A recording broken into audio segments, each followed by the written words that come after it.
আসসালামু আলাইকুম। আশা করছি সবাই ভালো আছেন। দেশে ও দেশের বাইরে যে যেখান থেকে আমার ভিডিওটি দেখছেন সবাইকে অসংখ্য ধন্যবাদ।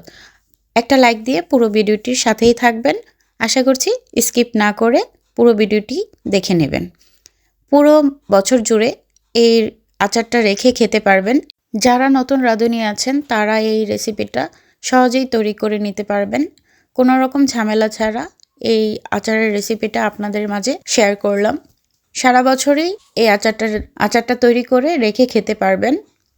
আজকে আমি আপনাদেরকে কোনো রকম ঝামেলা ছাড়া এই আচারটা তৈরি করে দেখিয়ে দেব। পুরো ভিডিওটির সাথেই থাকবেন। কিভাবে আমি এই আচারটা তৈরি করে নিয়েছি ভিডিওটি স্কিপ না করে দেখে নিন। ঝামেলা ছাড়াই তৈরি করে নিতে পারবেন এই দারুণ টেস্ট টক ঝাল মিষ্টি আচারটা।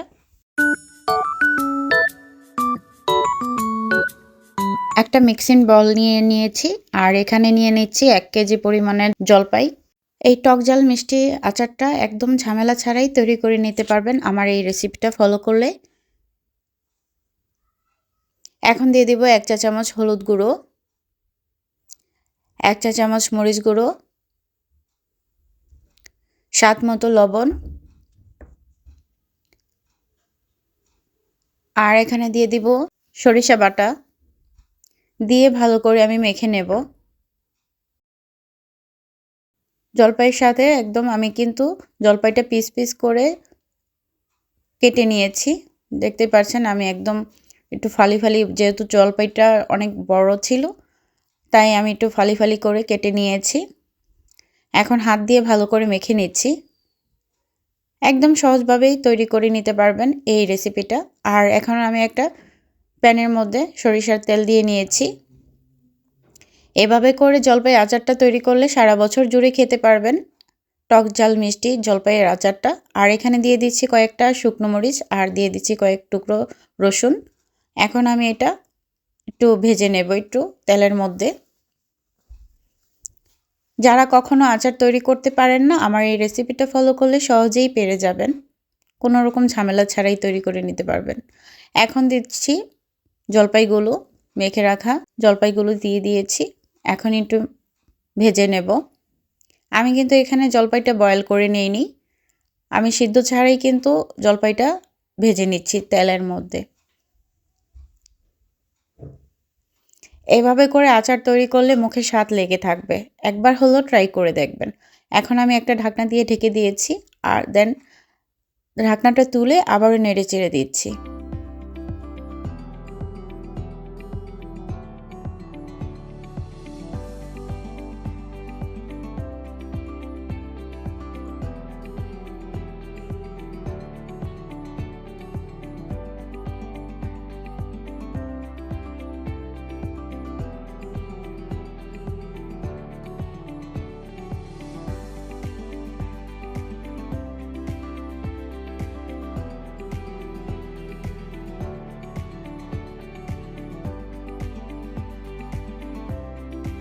এখন দিয়ে দিব গুড়, দিয়ে দিচ্ছি।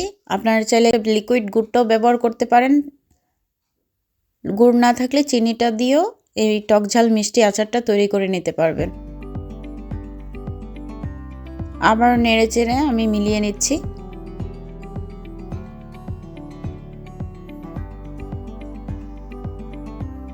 খেতে অনেক টেস্ট হয়েছে।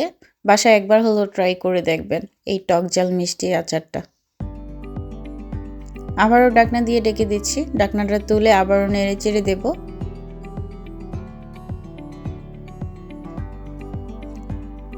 10 থেকে 15 মিনিট জাল করলেই এই আচারটা তৈরি করে নিতে পারবেন। ঝামেলা ছাড়া কম সময়ের মধ্যে এই রেসিপিটা তৈরি করে নিতে পারবেন।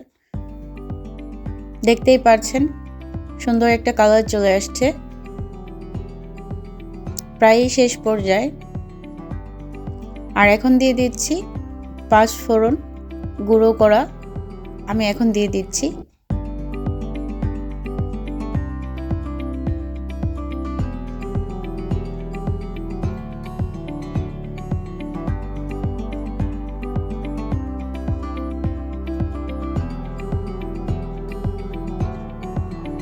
জলপাইটা কিন্তু সিদ্ধ হয়ে গেছে, দেখতেই পাচ্ছেন একদম পারফেক্টভাবে সিদ্ধ হয়ে গিয়েছে।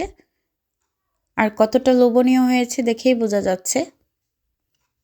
খেতেও দারুণ টেস্ট হয়েছে। কতটা লোভনীয় হয়েছে দেখে বোঝা যাচ্ছে। হয়ে গেল আমার জলপাই আচার, টক ঝাল মিষ্টি আচারটা।